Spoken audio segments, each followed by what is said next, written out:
जय महाराष्ट्र विद्यार्थी मित्रांनो, मराठी माहिती केंद्र या यूट्यूब चॅनलवर तुम्हा सगळ्यांचे परत एकदा स्वागत आहे. विद्यार्थी मित्रांनो, तुमच्यासाठी एक बातमी घेऊन आलेलो आहे. ऑफिशियली वैद्यकीय शिक्षण आणि औषधी द्रव्य जो काही विभाग आहे DMER यांच्या अंतर्गत 6 जून रोजी ही जी बातमी आहे, परिपत्रक जे आहे ते प्रसिद्ध करण्यात आलेलं आहे. आणि या परिपत्रकामधून जे काही सर्व अधिष्ठाता आहेत यांना आदेश देण्यात आलेले आहेत. तर चला, कोणते आदेश दिलेले आहेत, काय माहिती आहे, काय या पत्राद्वारे सांगण्यात आलेलं आहे, याच्याविषयी आपण पूर्ण डिटेल्समध्ये माहिती देणार आहोत.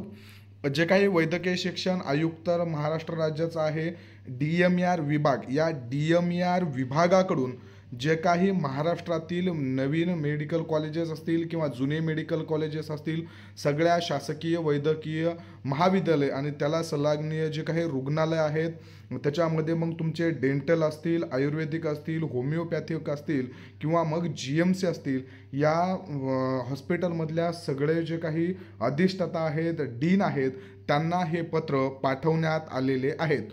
तर या पत्रामध्ये काय सांगितलेलं आहे बघा.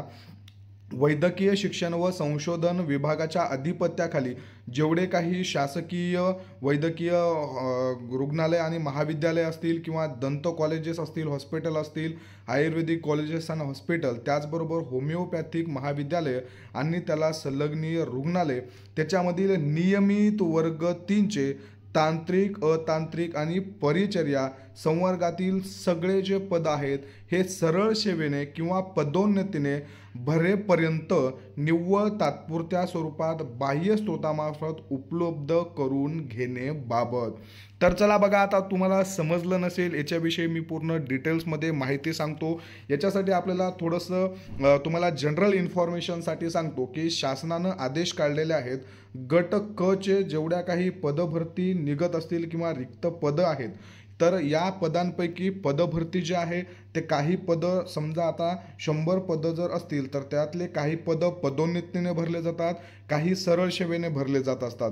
आता विद्यार्थी मित्रांनो, याच्यापैकी पदोन्नतीनं भरायचे पदं प्लस सरळ सेवेने भरायचे जे काही पदं असतील, त्या सरळ सेवेने भरायच्या पदांमध्ये सुद्धा काही पदं कंत्राटी स्वरूपाने तर काही पदं परमनंट स्वरूपाने भरण्यासाठी एक जो GR आला होता, तो GR आपल्याला सगळ्यांना माहीतच आहे. पण विद्यार्थी मित्रांनो, याच्यामध्ये अजून एक अपग्रेडेशन म्हणजे गट ड चे जे पद आहेत हे कंत्राटी पद्धतीनं भरण्याची प्रक्रिया जी आहे ती सुरू आहे. आता DMER मध्ये औषधी द्रव्य आणि जे काही वैद्यकीय शिक्षण आणि औषधी द्रव्य विभाग आहे, याच्यामध्ये जे मेडिकल कॉलेजेस आहेत नवीन, त्यांच्यासाठी गट ड ची नियमित पदभरती सुद्धा होत आहे. त्यामध्ये कोल्हापूर असेल, नांदेड असेल आणि आता छत्रपती संभाजीनगरच्या GMC मध्ये सुद्धा गट क च्या परमनंट नियमित पदांच्या पदभरतीसाठी फॉर्म भरणं सुरू आहे. त्या पदभरतीचा जर तुम्हाला फॉर्म भरायचा असेल तर डिस्क्रिप्शन बॉक्समध्ये एक व्हॉट्सअपची लिंक दिलेली आहे, तिथं जाऊन तुम्ही मेसेज करून ऑनलाईन पद्धतीनं फॉर्मसुद्धा भरून घेऊ शकता. तर मला सांगायचं आहे की गट ड चे पदभरती कंत्राटी स्वरूपाने आणि गट क चे काही पदं नियमित आणि काही पदं जे आहेत ते कंत्राटी स्वरूपाने भरायचा जो GR आहे तो प्रसिद्ध करण्यात आला होता. मग आता या व्हिडिओमध्ये काय सांगितले की बघा, जे काही वैद्यकीय, दंत, आयुर्वेदिक, होमिओपॅथिक महाविद्यालयाला संलग्न रुग्णालय असतील, त्यांच्यामध्ये वर्ग 3 म्हणजे गट क ची, त्याच्यामध्ये मग तुमचे टेक्निकल पदं असतील, नॉन टेक्निकल पदं असतील किंवा स्टाफ नर्सचे परिचर्या पदं असतील, हे सगळे पदं सरळ सेवा म्हणजेच नियमित पदभरती, परमनंट पदभरती किंवा तुमचे पदोन्नती अशा पद्धतीनं भरायचे होते. जोपर्यंत हे वर्ग 3चे पदं, मग ते आयुर्वेदिक कॉलेज असतील, होमिओपॅथिक असतील, महाविद्यालय असतील, GMC असतील, सगळ्यांमध्ये नियमित परमनंट पदभरती जोपर्यंत होत नाही, टेक्निकल, नॉन टेक्निकल आणि परिचर्या या विभागातील संवर्गातील पदांसाठी, तोपर्यंत तात्पुरत्या स्वरूपात बाह्य यंत्रणेद्वारे हे सगळे पद भरून घेण्याचे आदेश जे आहे ते आदेश DMER विभागानं सगळ्या डीनला देण्यात आलेले आहेत. संदर्भ जोडलेला आहे बघा 4/10/2024च्या बैठकीचा शासन निर्णयाचा आणि शासन पत्र क्रमांक 27 मे रोजी जे झालेलं आहे पत्र पाठवले त्याचा. तर याच्यामध्ये त्याच्यानुसार काय सांगितले की उपरोक्त विषय शासनाने दिनांक 27/5/2025 रोजी जे काही परिपत्र पाठवण्यात आलेलं होतं DMER कडून करून ते काही कॉलेजेस आहेत त्यांना त्याच्या आधारावर ती प्रत सोबत जोडण्यात येत आहे आणि त्याच्या आदेशानुसार जे काही कॉलेजेस आहेत या कॉलेजेसमधील गट क चे तांत्रिक, अतांत्रिक आणि परिचर्या जे काही रिक्त पदं आहेत हे तात्पुरत्या स्वरूपात रुग्णालयातील दैनंदिन कामकाज सुरळीत राहावं याकरता बाह्य स्रोताद्वारे उपलब्ध करण्यास मान्यता प्रदान करत आहेत. हा पॉईंट खूप महत्त्वाचा आहे की दैनंदिन काम सुरळीत करण्यासाठी रिक्त पदं जेवढे आहेत तेवढे कंत्राटी स्वरूपानं भरायचे मान्यता प्रदान केलेली आहे किंवा त्याचे आदेश दिलेले आहेत. हे जे आदेश आहेत हे निर्धारित केलेल्या अटी व शर्तीचे पालन करून उक्त पदे केवळ नियमित पदभरती होईपर्यंत भरायचे आहेत अशी सर्व अधिष्ठाता यांनी दक्षता जी आहे ती घ्यायची आहे. आता यामध्ये प्रिडिक्शन करणं थोडंसं अवघड, थोडंसं म्हणजे खूप जास्त जे आहे ते अवघड असणार आहे.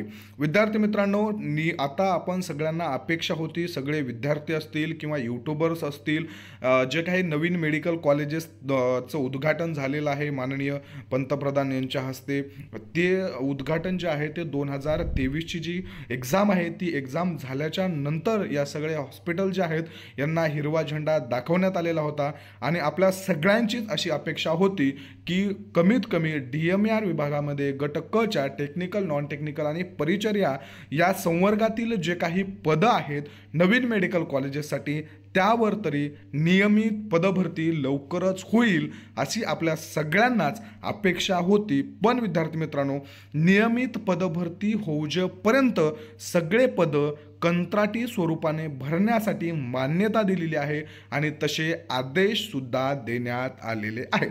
मग आता बघा कसं आहे की मग आता याच्यामध्ये हे आदेश दिलेले आहेत, मग पुढच्या एखादी महिन्यामध्ये हे कंत्राटी स्वरूपाचे जे काही पदभरती आहे ही होईल का?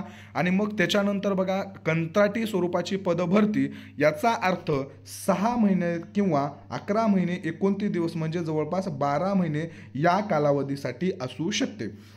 आता NHMची पदभरती आपण बघतो 11 महिने 29 दिवसाचं त्याच्यामध्ये ते कॉन्ट्रॅक्ट देत असतात.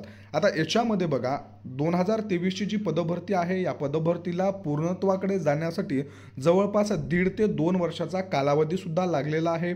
त्याचं कारण मध्ये आचारसंहितासुद्धा लागल्या लोकसभा आणि विधानसभेच्या. त्याचबरोबर जे काही थोडेसे इश्यू झालेले होते त्याच्यामध्ये कोर्ट केस चाली, अशा या गोष्टीमुळं थोडंसं पोस्टपोन होत गेलं, वेळ अधिक लागत गेला आणि ती भरती प्रक्रिया जी आहे ती पूर्ण व्हायला बराचसा वेळ लागलेला आहे. आता विद्यार्थी मित्रांनो, यांनी बघा तुम्ही जर बातम्या पाहिल्या असतील तर स्थानिक जी निवडणुका आहेत, स्थानिक संस्थांच्या निवडणुका आहेत, या निवडणुका ऑगस्टपर्यंत होण्याचे चान्सेस आहेत.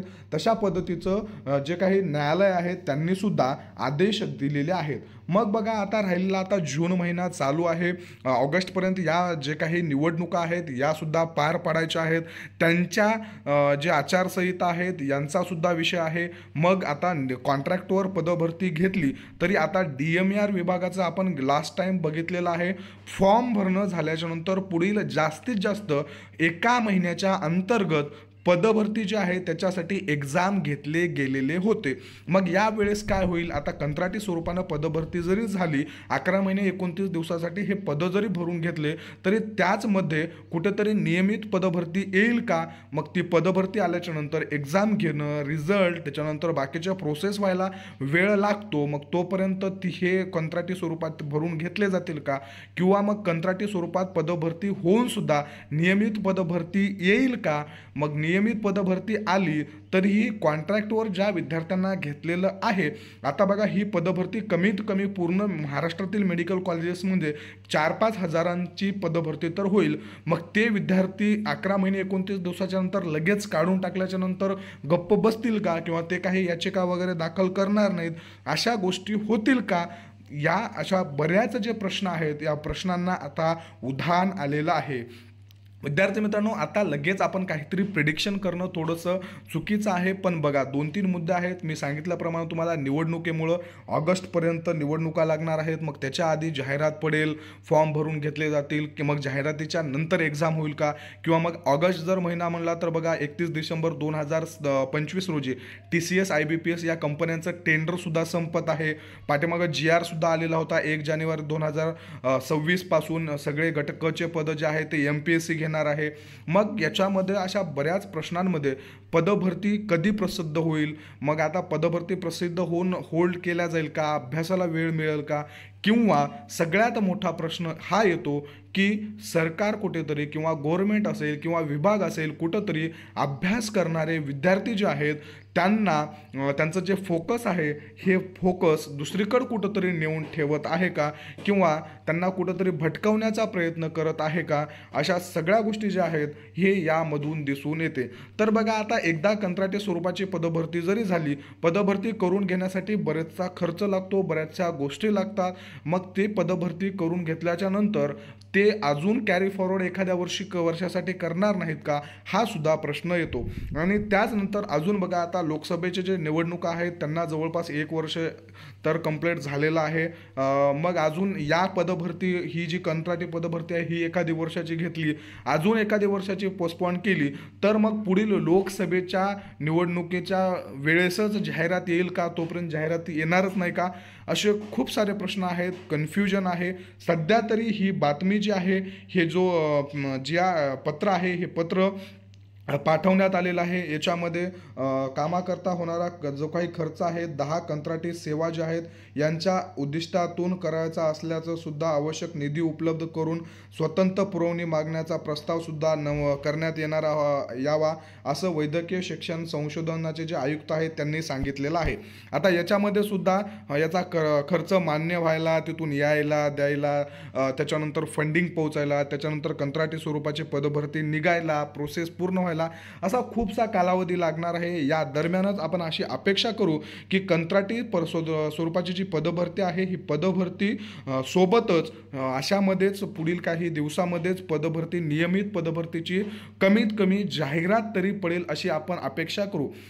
जाहिरात पडल्याच्या नंतर, फॉर्म भरल्याच्या नंतर एक्झाम कधीतरी होईल, एक्झाम झाल्याच्या नंतर मग त्याचा रिझल्ट असेल, जॉईनिंग असेल, या गोष्टी होतच असतात. या गोष्टी व्हायला थोडासा DMRला आधीच वेळ लागतो.